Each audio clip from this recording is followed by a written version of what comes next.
Yes. Travel. There's so much more to life than just staying in the same place all the time. Travel is an investment in yourself. We couldn't agree more.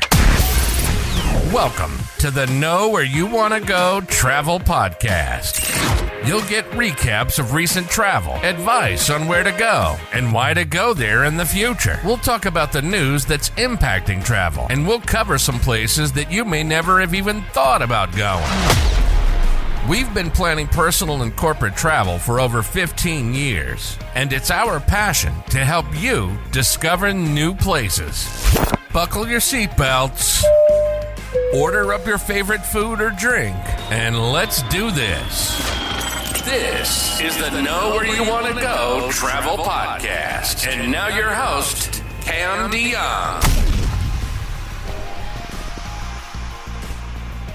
Welcome to the Know Where You Want to Go Travel Podcast. This is Cam DeJong, your host. I'm so happy to be here. Happy almost New Year, or maybe it is the New Year. You're hearing this after January 1st, 2025, but either way, I'm so glad to have you here today. And today's topic is going to be to travel agent or not to travel agent. In that I mean, or should you not use a travel agent for your travel? And of course, this is a topic, if you go way back 20, 30 years, you had to talk to somebody to book a flight, a hotel, etc. You could not go online because there wasn't an ability to do that many years ago. And of course, times have changed, and there's a lot more going on that's digital and friendly for passengers and sailors and travelers in general, just to take care of things on their own. But does that mean that should be the case? And I would argue that maybe is the answer. Maybe is the answer. If you go back to the podcast that I produced and released in August of this year about integrity in travel, that would be a reason why someone might want to book travel on their own versus using a travel agent. Even my podcast back in October of this year about Virgin Voyages and their transformation, that could lead people to say, yeah, I think I should probably book my next trip on my own because it looks like travel agents might be sending the wrong people on the wrong cruises because they don't know enough about it. So let's bounce right into that knowledge. We can all go online and research things, find things, and become relatively, tuned in with things. But if you're a traveler, you shouldn't expect yourself, nor should anybody else expect you to become an expert on what you're looking to do for your travel. In this instance, Virgin Voyages. I would not expect any traveler who works with me to become an expert on it like I have worked to become an expert on it. At Cam's on Travel, that's the only travel expedition we focus on is cruising via Virgin Voyages. We don't do anything else. Of course, flights, hotels, and everything that's related to Virgin Voyages, of course we handle that, but we focus on Virgin Voyages. And when people start to look to do things on their own, it's there's a couple of reasons why. One is, as I mentioned, they, might have had a bad experience with an agent that didn't know something and they figured they can do it on their own easier anyway. And two is the perception of cost savings. And a lot of times that's not true because it's kind of like an event planner who books a convention center or a hotel for a company. That company is going to pay the same price using that event planner, even though that event planner is going to receive commission from that hotel or that convention center or conference center or whatever. They're still paying the same price. And the same thing applies with Virgin Voyages in this case. And in fact, many times if someone books with me, I can offer more incentive. We do it the right way, though. We don't offer fake incentives. We offer real incentives where they're applicable. But the problem on the other end is education. There are over 60, that's 60 cruise lines. That's not cruise ships. That is 60, over 60 cruise lines in the world today. There are travel agents who literally try to sell every single one of them. Someone comes to them and says, hey, I want to take a trip to Asia, to China. Let's say China. And then suddenly they say, they work through the process and it's, I want to go on a cruise through China. And then the agent says, oh, well, I have this wonderful cruise line that goes to China. Let me get you going with that. I couldn't even tell you what cruise lines go to China because that's not my focus area. And then they go in and they do whatever it is. And it's maybe a bad example, but it's important to state even a bad example because it happens so often, is they jump right on it and say, yeah, let me get you booked, because they're looking at that commission amount. They're looking at the fact that they can churn right through and get to the next person and then send you on your merry way to China, Thailand, wherever it is in Asia, Vietnam, wherever, and you're well on your way there. And it's not just that, it's even, just the fact that even if people are focusing more on a few cruise lines or a few destinations, they truly don't get it. They don't get it. And I can't speak to this, but I can tell you that there are a number of agents that sell Virgin Voyages. There's a large number of agents that sell Virgin Voyages, in fact, that probably should not be. And I'm going to call that out. They should not be selling it. And in fact, they should not be allowed to sell it because, one, going back to that past podcast, there's a lot of manipulation. But beyond that, I think a passenger, a sailor, can be as manipulated by misinformation or disinformation as they are by anything else. People just don't know what in the world they're talking about. And it comes through the questions on social media, the questions on webinars, etc. Just like, hey, does Virgin Voyages sail to this destination? A travel advisor should never be asking that question, ever. What are the names of the Virgin Voyages ships? Well, if there were more than 4, maybe there's 10 or 15 or 20, maybe I'd ask that question too, but there's 4. How do I get in touch to change someone's cabin? How do I do that? It's called training. Finish your training. These are actually not even that bad. There's so many issues where people don't get it, and they become an agent for Virgin because Virgin pays great commissions. They have great incentives for agents. They do a lot of great things for them through education and so on. But what also happens is people see that dollar sign and they say, I'm just going to sell Virgin Voyages, and to heck with the sailor when they get there, or even after they book. Let's see, hey, they booked today, they're traveling in March. Maybe I'll send them an email in April when they're back and ask them how their trip was. But gosh, let me cross my fingers and hope they don't ask me anything because I don't know the answers to their questions.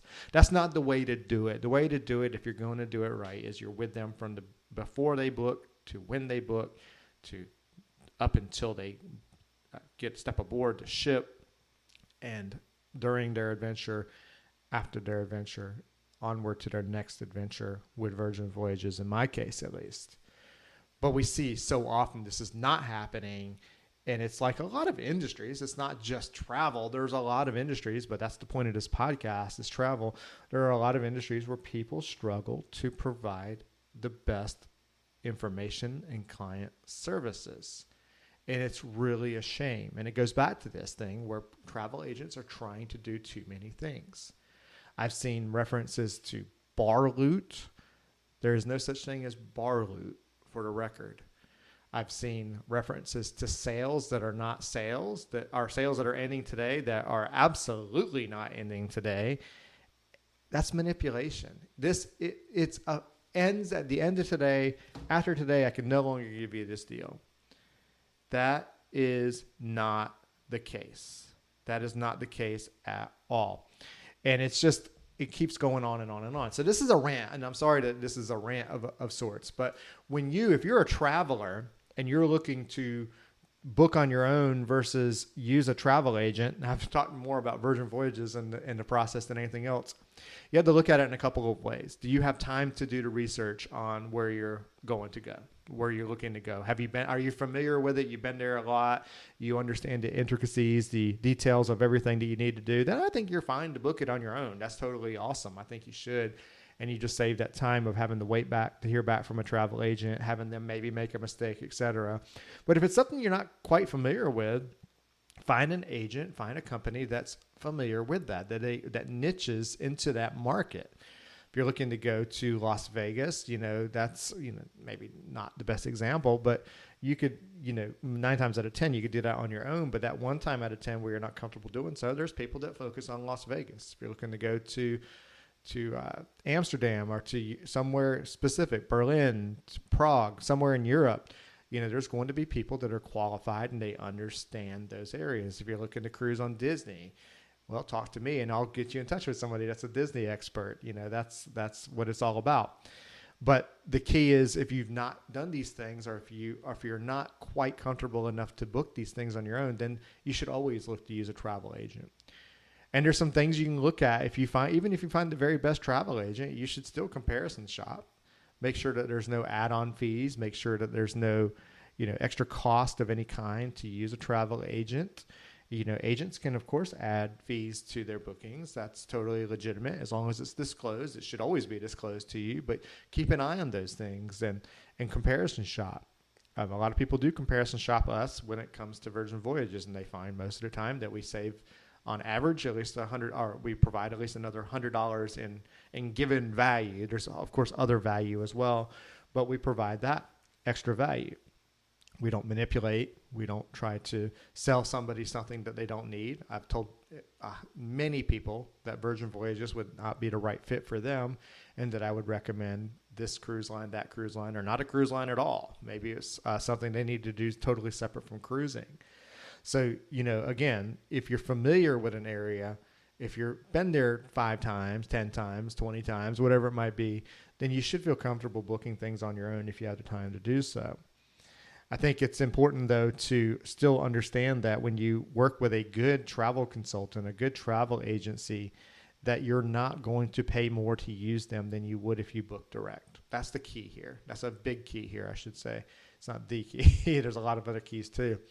You should always feel comfortable reaching out to them. And you should test their knowledge. I mean, I don't think you should pop quiz everybody you talk to in life, but you should ask around a bit and say, hey, are you familiar with the refurbishments on Scarlet Lady and what happened there? If they're like, well, what's Scarlet Lady? Then, right away, you might want to change to a different agency. But if they don't know, then you need to question, wow, do they know what they're selling here? Are they doing it for this commission? Are they doing it for whatever booking incentive there is this month? What is it they're doing it for? Or if you come up to someone and say, hey, I want to take a Virgin Voyage with my kids and my spouse or what have you, and they say, oh, sure, why not? Let me see if I can get you in there. Well, right away, that's an alert. If they're under 18, they're not sailing Virgin Voyages. That should be easy. But I will tell you, the question has been asked before, are there exceptions to the rule on kids? That should blow your mind, as it did mine. Or someone says, hey, me and my friend want to book a Virgin Voyage for next year. My friend might not be able to go. Can I change their name to someone else? Before sailing. And if they say, I don't know, or no, well, they're wrong. They're wrong on both. They should know, number 1, and 2 is yes, you can, up to a certain extent. Can I use my bar tab to pay for things in a shop, like a t-shirt or another non-drink item? No, you can't. If they say yes, that's a problem. They say, I don't know, that's a problem. Can I use my sailor loot to buy drinks? If they say no, or they say they don't know, there's both a problem there. Yes, you can. So that's the problem and the concern that I have is that there is so much disinformation because agents sell whatever it is that's going to give them the gratification of commission when they should be looking for the gratification of their clients. All right, so this podcast is getting long, and it's been a ranty one. I'm not happy about that, but I don't like to edit my podcast, so this is likely going to go up as is because I don't, just the way it is. I do wish you all the best for a wonderful 2025, a wonderful rest of 2024 if you hear this before then. And again, the point here is, the topic of to travel agent or not to travel agent. Again, so many things to think about there. If you're looking at Virgin Voyages, come talk to us at Cam John Travel. Just visit camjohntravel.com, of course. If you're looking for something else, I'll be happy to refer you out, if you want, to someone who can help you with a different cruise line or with a different travel expedition altogether. I can certainly do that to help you out as well, because that's what we're here for, just be on the lookout in 2025 for more awesomeness from this podcast. I'm looking forward to it and looking forward to working with many of you in respective ways in the new year. So thank you so much and have a wonderful day, wonderful rest of 2024 and 2025. Take care. Bye. You've been listening to the Know Where You Want to Go Travel Podcast. Cam has been planning personal and corporate travel for over 15 years. It's what he loves to do. And with this show, we can give you recaps of our recent travel and advice on where to go and why to go there in the future. We'll give you news on things that impact travel, like COVID, and we'll throw in some places you may never have even thought about going. We hope you enjoyed the show. Make sure to like, rate, and review. And we'll be back soon. But in the meantime, hit up CamJohnTravel.com and find us on Instagram, Twitter, and Facebook at CamJohnTravel. See you next time on the Know Where You Want to Go Travel Podcast.